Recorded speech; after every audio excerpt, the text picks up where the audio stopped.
Karena biar bagaimanapun sebagai seorang kepala daerah pasti masing-masing masyarakat ingin untuk diayomi, pengen istilah untuk diperhatikan. Jadi peraturan tetap kita harus kekeh dengan peraturan. Biar bagaimanapun segala sesuatu itu kerja memang ada aturannya. Dan kita sebagai kepala daerah juga siap untuk melayani masyarakat, Pak. Karena biar bagaimanapun kita dipilih oleh masyarakat dan kita harus mengabdi kepada masyarakat juga. Waktu itu kan memang kita yang harus atur, jangan waktu yang mengatur. Nah itu. Jadi filosofi saya, bagaimana saya bisa mengatur waktu, ya begitu juga lah keluarga saya bisa saya ini atur. Ayo rek jagongan karo caci, iso hahaha oleh inspirasi utang dipikir keri. Jangan konco-konco bareng-bareng rumono, timbang kowa-kowa, ayo jagongan bareng, jagongan Surabaya. Halo rek, jagongan meneng ini, jagongan Surabaya, jagongan karo cacake arek Surabaya. Sekarang saya jagongan atau mau ngobrol diskusi dengan kepala daerah yang ada di Kalimantan Barat, tepatnya di Kabupaten Mempawah. Dan beliau ini kebetulan lagi di Surabaya dan studi banding dengan Perum Pelabuhan.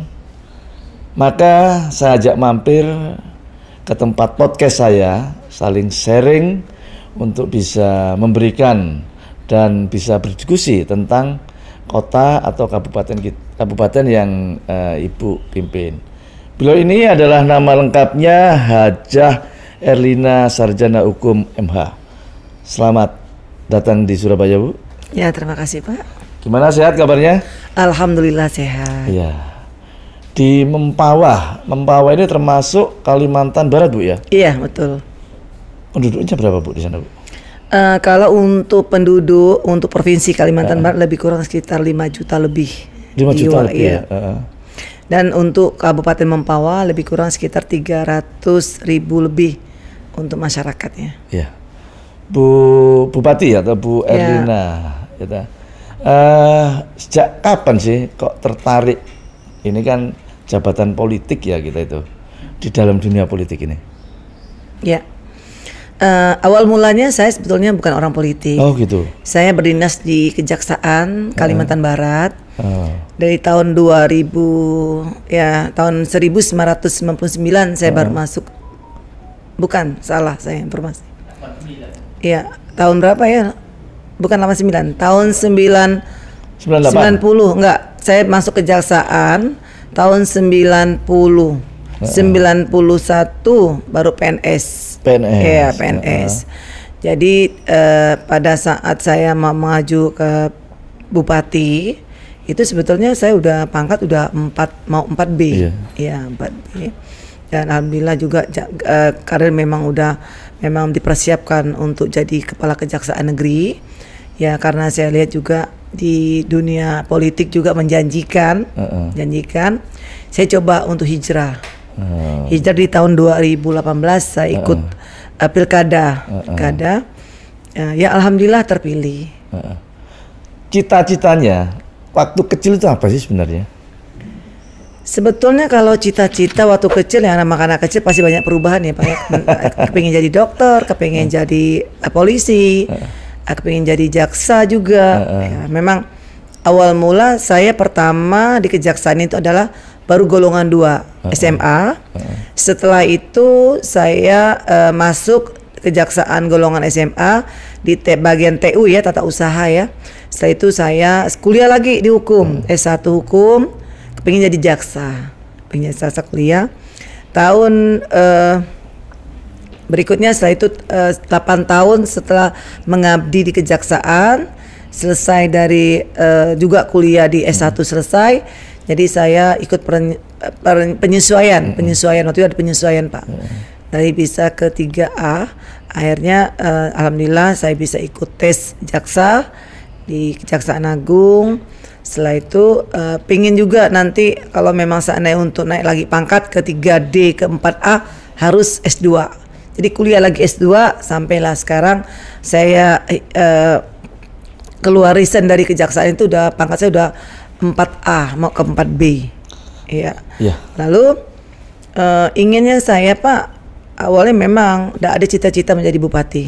Gitu ya kan? Di luar dugaan. Ya memang mungkin Allah lah yang menentukan segala sesuatu apa yang saat ini kita alami Pak ya.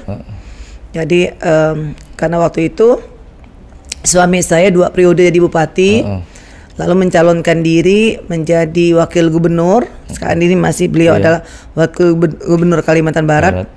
Dan saya coba karena saya lihat juga masyarakat kita perlu sekali sentuhan untuk program-program melanjutkan program beliau. Jadi akhirnya saya mencoba untuk hijrah dan mencalonkan diri menjadi bupati. Yang membedakan Ibu sekarang jadi bupati yang tentunya juga sebagai eksekutor dalam suatu kegiatan rancangan baik itu yang sudah disetujui oleh DPR maupun mungkin yang masuk dalam kegiatan-kegiatan Ibu yang lainnya. Apa yang membedakan Ibu di kejaksaan sama menjadi bupati ini? Jadi gini Pak, jadi seorang jaksa penuntut umum dengan seorang yang politik sebagai kepala daerah itu punya seni masing-masing, punya kepuasan batin masing-masing. Ya.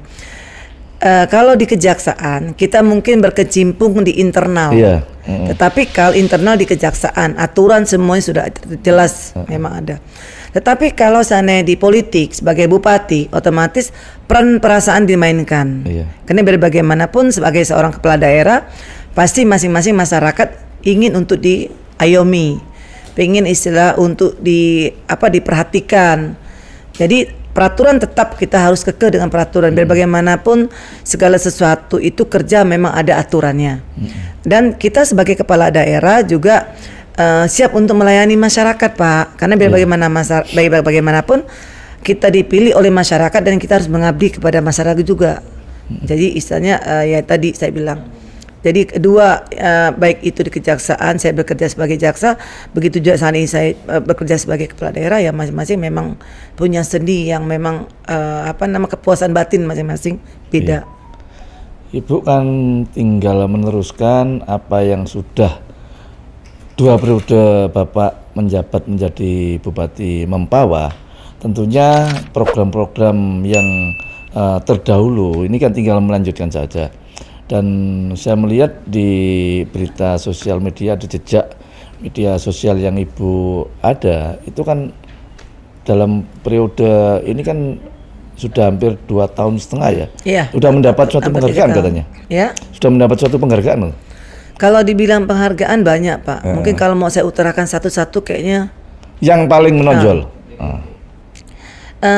Yang paling menonjol ini Pak ya, kebetulan kita barusan kemarin kita ada WTP juga. 6 tahun berturut-turut kita WTP. Alhamdulillah. Selama Bapak itu ya? Dari Bapak sampai saya selama 3 tahun saya menjabat sebagai bupati tetap WTP terus. Mudah-mudahan sisa 2 tahun ini tetap WTP. Mudah-mudahan. Lalu untuk kinerja Pak, alhamdulillah juga saya saat ini ditunjuk untuk menjadi wakil ketua umum Asosiasi Bupati se-Indonesia. Oh ya. Jadi salah satu yang ditunjuk untuk mewakili mewakili kepala daerah untuk seluruh Indonesia, khusus untuk pemerintah kabupaten adalah saya ditunjuk Pak, jadi wakil ketua umum. Dan juga untuk kegiatan-kegiatan yang boleh dikatakan tingkat nasional yang kami istilahnya menonjol. Waktu sebelum saya jadi bupati, saya juga pernah membawa tim PKK sampai ke Inggris. Oh iya. Itu salah satu reward juga waktu saya sebelum jadi bupati Pak ya. Belum jadi bupati dan ada berapa lagi yang memang untuk sekian perlombaan tingkat nasional selalu juara terus mewakili Kalimantan Barat. Kalimantan Barat. Iya. Jadi mungkin dari segi sudut pandang seperti itulah mungkin penilaian dari masyarakat juga menguatkan daripada istilahnya pemilihan daripada pilkada tersebut, karena mungkin dilihat ternyata rewardnya memang betul-betul istilahnya menjamin gitu loh Pak, bukan karena saya ngomong ini ya, memang ngomong apa adanya. Dan juga kita juga salah satu juga bupati yang kemarin juga pernah mendapat reward yang satu-satunya yang pakai sistem pemilihan ya desa untuk kepala desa itu menggunakan e-voting. E-voting. Iya, e-voting pakai pakai elektronik. Nah, itu juga salah satu. Dan ada berapa lagi yang mungkin yang tidak bisa saya ingat satu persatu, Pak. Dan ini juga adalah bukan karena kerja saya, tetapi kerja tim. Kerja dari para perangkat daerah keseluruhan, baik itu dari wakil Pak Sekda yang membantu, juga dari tim OPD, tim asisten dan staf ahli seluruhnya, termasuk doa masyarakat. Ya, untuk kita lanjut lagi, asik Gigi. Makanya ikuti terus dan jangan lupa subscribe ya di podcast Cak Ji, yang mana setiap ada kegiatan kepala daerah di Surabaya selalu kita ajak untuk berdiskusi dan mampir di podcast saya. Kita lanjut, jangan sampai nggak nonton.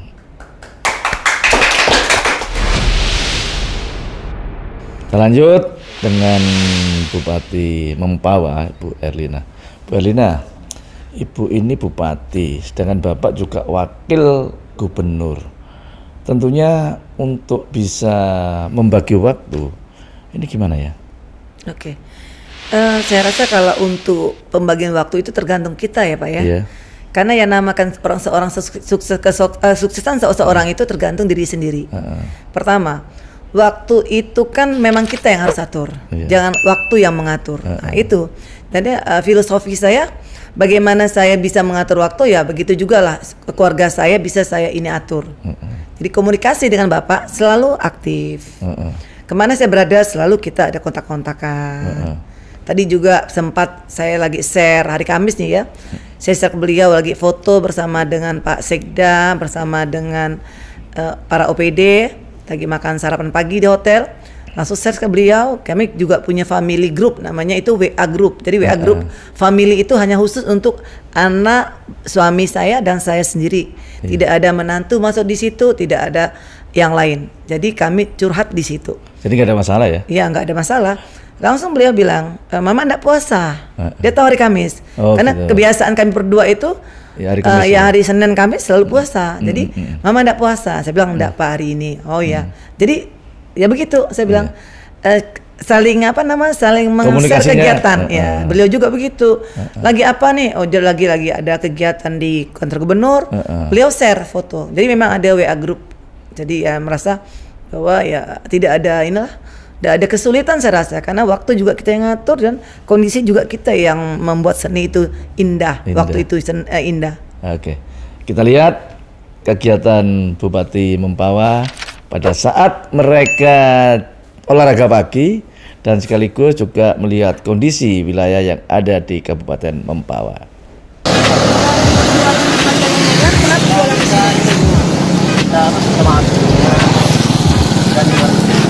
Kalau bisa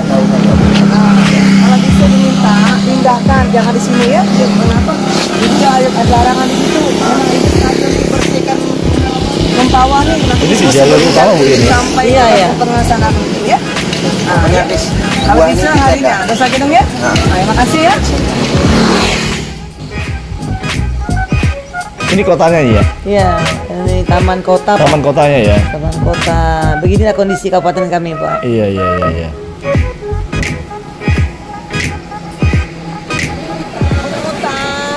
Ini ketemu dengan masyarakat. Berhenti. Ini sedang apa nih warga? Warga lagi jalan, kebetulan saya lihat saya di jalan. Dia berhenti. Oh, nyapa. Langsung nyapa. Iya, nyapa. Tadi, saya bilang mohon maaf lah ke lain karena saya udah silaran itu, karena saya mau bersih di bahasa Melayu Pak. Bahasa daerah. Bahasa daerah sana. Indonesia tapi agak Melayu. Iya. Karena kami dekat dengan Malaysia. Iya, benar.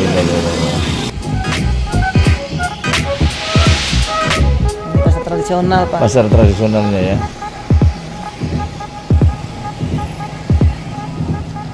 Ini jalan tanpa ada Satpol PP Pak, saya nggak mau dikawal dengan Satpol PP. Oh iya. Jadi kalau saya jalan sendiri aja udah. Sendiri paling ajudan. Iya.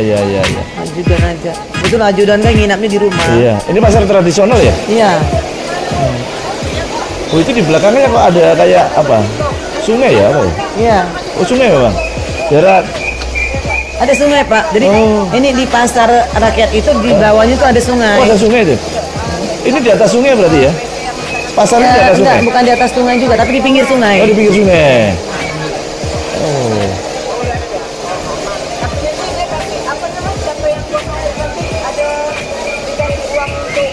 Oh ini saya kebetulan sekarang lihat WC-nya Pak, toiletnya Pak. Oh. Nah, toiletnya ini pasar tradisional. Saya lihat toiletnya itu kotor, kurang bersih. Jadi saya informasikan kepada ibu-ibu, ya, jaga kebersihan. Jaga kebersihan. Apa masalahnya?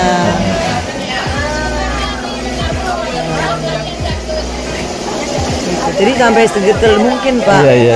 Nanti setelah dapat seperti itu Pak, setelah saya lakukan tinjauan, langsung nanti OPD-nya saya panggil. Tolong dibersih. Sampai kotor. Gitu.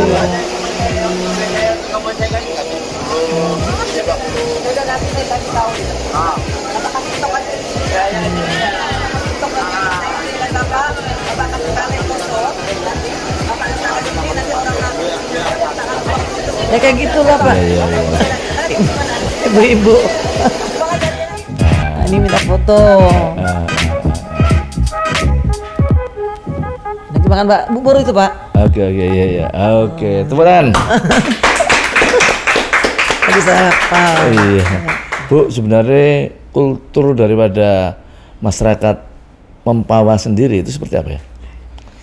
Kalau dia Mempawah itu agamis ya Pak ya. Orang agamis ya? Agamis ya. Mayoritas Islam? Islam, ya Islam.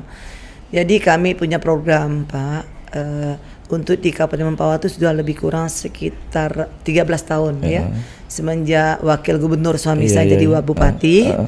Beliau itu setiap subuh Jumat itu ada namanya subuh Jumat keliling. Subuh Jumat keliling. Ya, jadi 1 minggu sekali itu ada sholat subuh berjamaah, berjamaah bersama masyarakat, tapi tidak satu tempat masjid, tetapi keliling berganti-gantian. Pernah juga sampai ke kabupaten kota juga yang lain. Jadi seperti itu Pak.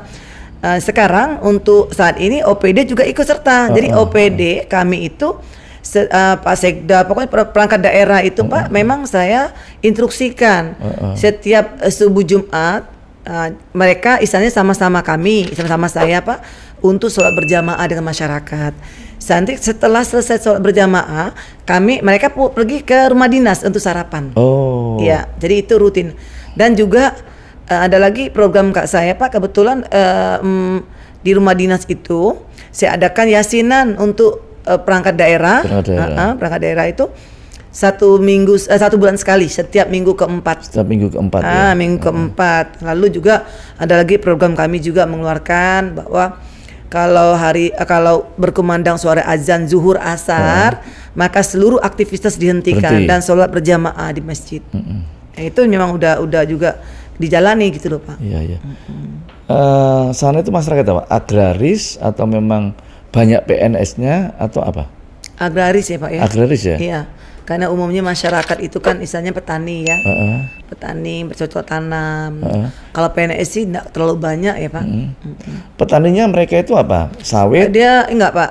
Sawit enggak terlalu banyak. Ada di daerah Kabupaten. Ada sawit di Kabupaten Mempawah, tapi tidak sama dengan kabupaten yang lahannya memang banyak yang ditanam sawit.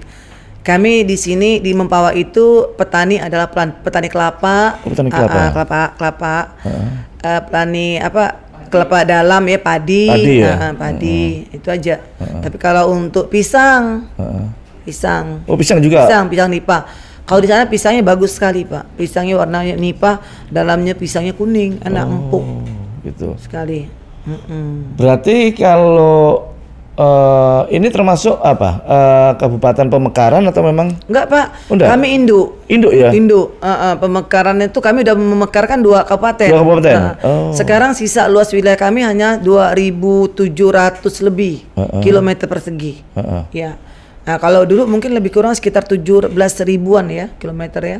Tapi udah diambil oleh Kuburaya sama diambil oleh Landa. Jadi dua pemekaran itu pemekaran itu ya. Sudah selesai beliau. Jadi 2 pemekaran itu induknya adalah Kabupaten Mempawah. Jadi Kabupaten Mempawah ini hanya sekarang 9 kecamatan, 60 desa, 7 kelurahan. Iya, dengan jumlah masyarakat lebih kurang sekitar 300.000 lebih. Iya. Masyarakat. pertama kali ya ibu menjadi atau mungkin perempuan yang telah menjadi Bupati di Mempawah. Ya, pertama kali. Pertama kali. Ya. Hebat ya. Dalam sejarah itu ya. Insya Allah ya. Sama di Surabaya juga dulu Bu Risma ya pertama kali perempuan yang telah menjadi wali kota. Mudah-mudahan sukses Ibu Erlina sebagai Bupati Mempawah. Mungkin kita break dulu sebelum kita menginjak season yang ketiga. Asik kita ngobrol dengan Bupati Mempawah, Bu Erlina. Bu, Ya. setelah datang di Surabaya, kesan apa terhadap Surabaya yang ada di Ibu? Ya, oke. Terima kasih Pak Wakil Wali Kota Surabaya. Pertama kesan awal saya menginjakan kaki dari bandara ke kota Surabaya, bersih, indah, rapi, itu. Yang kedua warganya juga kayaknya santun-santun semua Pak. Jadi menerima welcome-nya tuh bagus sekali gitu loh. Nggak ada kayak kalau bahasanya tuh kalau kita yang datang pengunjung ini datang suatu tempat orangnya cuek, ini enggak sama sekali. Senang saya. Apalagi Bapak mengundang saya di sini, luar biasa sekali ya. Jadi ya boleh dikatakan mudah-mudahan pertama adalah ini juga sebagai inspirasi kami ya yang datang dari daerah ingin mencontoh juga seperti Surabaya. Mudah-mudahan itu ada kemungkinan bisa. Mimpi harus tinggi. Mimpi. Hidup itu kan harus mimpi. Pak. Kalau tidak ada mimpi, tidak ada bunga-bunga indah.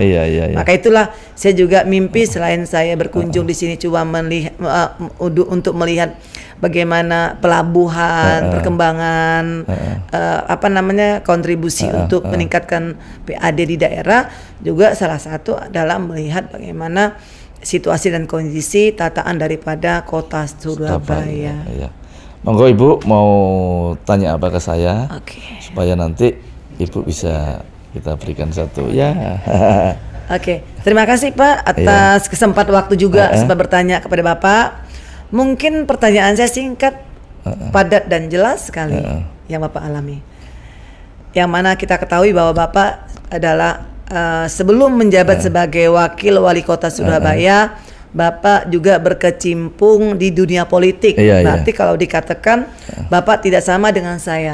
Saya dari birokrasi arahnya ke politik, hijrah. Tapi Bapak bukan hijrah, tapi memang betul-betul asli murni orang politik. Yang mana yang mau saya tanyakan, bagaimana perasaan Bapak? Apa bedanya? Perasaan berarti beda itu sama ya Pak ya?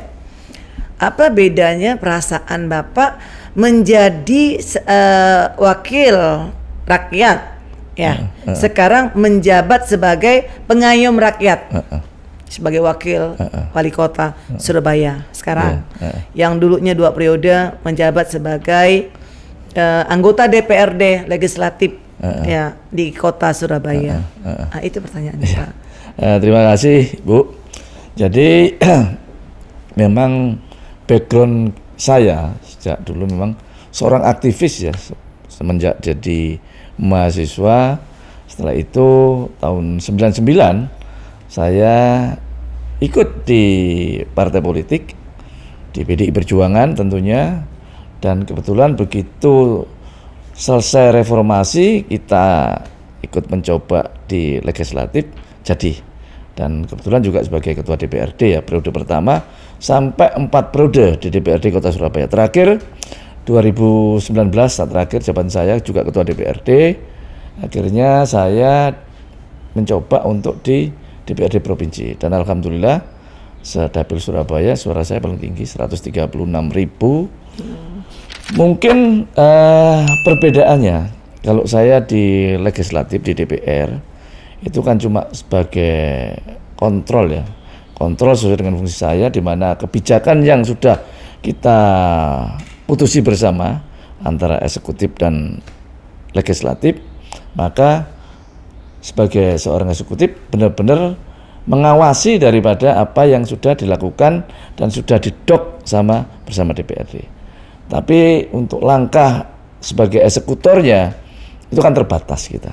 Tetapi di eksekutif sebagai wakil kepala daerah saya bisa mengeksekusi apa yang menjadikan aspirasinya masyarakat, apa yang menjadi keluhan masyarakat. Yang penting satu, tidak bertentangan dengan hukum dan tidak ada masalah hukum pada saat kita mengeksekusi permasalahan itu. Tapi kita sama-sama sebagai pelayan masyarakat, pelayan rakyat. Makanya kenapa kita bisa sampai 5 periode di DPRD, ya kita sebagai pelayan masyarakat dengan baik. Dan seperti Ibu juga sering belusuan, dan saya tadi juga habis dari belusuan. Lebih baik saya di lapangan daripada saya cuma duduk di atas kursi di belakang meja. Itu belusuan saja. Oke. Waduh, hebat juga ya Pak ya. Saya salut sekali dengan Bapak. Karena biar bagaimanapun kalau dilihat dari background Bapak, di latar belakang adalah mantan daripada anggota DPRD kota langsung ke provinsi Pak ya, yang juga sekarang ini pernah juga menjabat sebagai terpilih dan suara yang terbanyak lagi. Kalau saya anggap bahwa Bapak betul-betul istilahnya masyarakat sudah familiar, kenal betul dengan Bapak. Nah, jadi tadi ada disampaikan Bapak, tapi bagaimana istilahnya Bapak juga bisa mengatur waktu bersama dengan Bapak Wali Kota, ya. Karena saya lihat juga Bapak orangnya kan sering belusukan, turun di lapangan. Tapi satu sisi juga kita sebagai wakil juga punya peran tanggung jawab untuk mendampingi daripada Bapak Wali Kota ya Pak ya. Nah, itu yang mau saya tanyakan. Bagaimana cara Bapak membagi waktu ini? Kan tidak mungkin Bapak selalu tiap hari belusukan. Satu sisi juga beban kepala daerah ini kan berat. Saya merasakan lah ya. Karena saya juga bupati kan, jadi saya tahu bagaimana peran bupati, bagaimana peran wakil. Memang betul. Kita satu paket, tetapi kita punya porsi berbeda, ya Pak ya. Tapi tanggung jawab penuh memang ada di KB1, nomor 1. Tetapi KB1 tidak akan bisa berhasil tanpa dibantu oleh KB2. Jadi KB2 juga punya peran penting di sini. Jadi kan kita sudah memang dikasih amanah oleh masyarakat. Bagaimana Bapak istilahnya bersinergi dengan Bapak Wali Kota Surabaya sehingga bisa untuk betul-betul kompak gitu loh Pak. Membagi waktunya bagaimana nih? Iya. Jadi begini, saya sudah ngomong sama Pak Wali bahwa kita jangan sampai kalau turun itu satu yang kita tuju, kita bareng-bareng ke sana. Karena di Surabaya ini ada 31 kecamatan dan 160 sekian kelurahan, ini cukup luas. Makanya kalau Pak Wali misalnya ke selatan, saya harus ke utara. Pak Wali itu supaya apa? Pembagian tugas ini merata. Nggak mungkin saya harus ngikuti Pak Wali terus. Nah, terus nanti menyapa warganya yang di sebelah ini kapan? Nah, maka dari itu mungkin apa yang menjadi kebijakan Pak Wali selalu saya dukung. Selalu saya oke. Saya nggak akan mempermasalahkan. Yang penting itu untuk kemaslahatan masyarakat dan bermanfaat bagi masyarakat Kota Surabaya. Saya pasti oke, nggak mungkin nggak. Nah, cara pembagiannya seperti itu. Jangan sampai mungkin ya kadang-kala itu kan orang-orang sebagai wakil itu mau meri porsinya wali kota. Enggak. Memang wali kota itu mempunyai satu kebijakan dan memang mereka mempunyai satu otoritas yang lebih dan kita harus bisa sadar itu. Kalau kita bisa sadar, ya tentunya hal semacam itu akan bisa terjadi sinkronisasi terus. Itu yang tentunya kita sudah saling sinkronisasi. Mantap, itu betul Pak. Jadi selalu juga saya dengan pendapat Bapak, ya memang kalau saya satu selalu mengiri yang satu tidak mungkin. Karena bagaimanapun kita harus memeratakan supaya masyarakat itu betul-betul bisa istilahnya kita ini ya Pak ya. Kita datangin nih Pak ya, datangin semua. Ya betul Pak. Jadi oke. Bisa diterima. Lalu untuk komunikasi lebih lanjut Pak, setelah selesai kegiatan-kegiatan, apakah selalu rutin Bapak lapor kepada Pak Wali? Oh ini udah selesai nih Pak, kami kemarin lagi sudah survei ke sini dan di sini temuan banyak, temuan yang memang dikeluh kesahkan oleh masyarakat seperti ini, bla bla bla. Apakah itu yang dilaksanakan Bapak setelah turun dari lapangan? Ya. Jadi kan nggak mungkin ya kita Pak Wali punya kesibukan sendiri, kita punya kesibukan sendiri, setiap hari ketemu. Paling tidak justru saya menggunakan satu media sosial itu, Pak Wali juga follow ke tempat saya, saling komunikasi. Disitulah untuk bisa apa yang kita lakukan bisa sama, saling terbaca. Gunanya seperti itu. Media mainstream misalnya juga seperti itu. Jadi kalau kita ingin ketemu setiap saat, tentunya juga akan mengganggu kegiatan beliau. Tapi dengan adanya kita membuat satu media sosial, itu sebagai bentuk laporan kita, eksekusinya sampai di mana, kegiatan itu yang kita lakukan. Ya. Lebih tercapai ya Pak ya? Lebih tercapai dan lebih singkat. Lebih singkat ya, bagus. Dengan waktu tidak nunggu hari, tapi paling nggak nunggu jam, kita sudah bisa saling mensosialisasikan kegiatan-kegiatan kita. Iya. Berarti yang standby itu adalah Pak Sekda. Pak Sekdanya, Pak Sekdanya yang standby. Berarti Pak Sekda nggak boleh kemana-mana, harus standby di kecuali kantor. ada disposisi. Kecuali ada disposisi. Iya. Oke Pak, terima kasih banyak atas yang disampaikan oleh Bapak. Mudah-mudahan nanti kita break aja dulu ya Pak ya. Iya. Karena mengingat waktu juga, nanti akan ada season berikutnya. Mungkin nanti akan saya tanyakan lagi mungkin harapan dan pesan dari akan Bapak sampaikan. Saya rasa untuk saat ini kita break aja dulu. Oke, terima kasih Pak. Oke, terima kasih. Ya, kita lagi asik ngomong sama Bupati Mempawah, Bu Erlina. Bu, sudah di Surabaya sudah cerita ya, makanan apa yang sudah dicicipi di Surabaya? Makanan khas. Yang makanan khas yang dicicipi oleh Surabaya, yang di Surabaya ini ya itu tadi soto ya. Soto ayam. Soto ayam. Terus? Lalu apalagi tuh? Cendol, dawet. Dawet. Lalu sate. Sate. Ya, kopi. Apalagi itu satu ya? Tahu. Sebenarnya makanan khasnya bukan itu, Bu. Ada Apa rujak, rujak, ada lontong balap, ada lontong kupang, ada semanggi. Ibu pilih yang mana? Nanti makan sama saya. Ini khas Surabaya kalau ini. Ya, saya terima aja lah apa yang disajikan. Biar bisa dicicipi. Jadi nanti ada rujak Cak Durasim yang umurnya sudah hampir 80 tahun ya kemarin ya.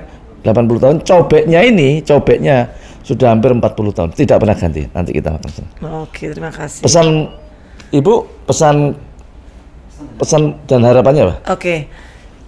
Harapan saya sih datang ke Surabaya ini paling tidak satu, kami datang bersama dengan rombongan pemerintah daerah. Iya. Tujuan hanya satu, adalah untuk pembelajaran. Nah, semoga pembelajaran yang kami terima dari Surabaya ini khususnya ada terkait dengan pelabuhan, yang kebetulan di Kabupaten Mempawah juga ada pelabuhan internasional yang hampir sama juga yang ada di kota Surabaya. Mudah-mudahan dapat ilmu yang bisa untuk nanti diterapkan di daerah kami Kabupaten Mempawah. Lalu juga ya banyak sih sebetulnya Pak. Kalau harapannya kepengennya juga harapan pertama adalah supaya pembelajaran bisa di cover, bisa isanya tercapai, bisa ngikuti juga jejak-jejak yang ada di Surabaya ini, khususnya adalah masalah pengolahan daripada pelabuhan. Juga masalah tadi yang disampaikan bahwa ingin saya juga tata taman, kerapian, kebersihan, keindahan, keramah tamahan daripada masyarakat Surabaya juga, khusus juga makanan. Mudah-mudahan juga bisa mengikuti, khususnya untuk istilahnya daya tarik daripada tamu yang datang. Ya. Oke, terima kasih Bu Bupati yang sudah mampir di podcastnya Caci. Sampai ketemu lagi. Cok lali, yang penting subscribe ya. Oke, terima kasih.